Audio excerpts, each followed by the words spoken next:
পরিবর্তে মাঠে যাবেন সাইম। উনি বাবারে বাবা, জি টকবগে যুবক, এই সেই মুরব্বী।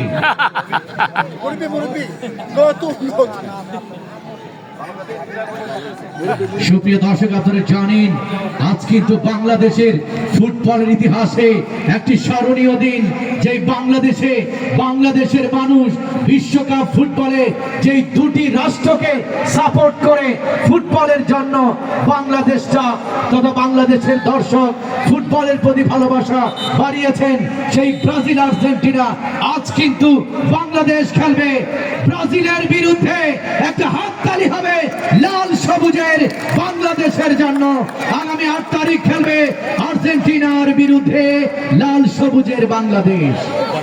এরই সাথে প্রথমার্ধের খেলা শেষ হয়ে গেল। মাঠে কেউ যাবেন না। হ্যালো, এই মাথার টাকা আপনি একা যান, আর কাউকে নিয়েন না। হ্যাঁ, মাত্র 2 মিনিট টাইম।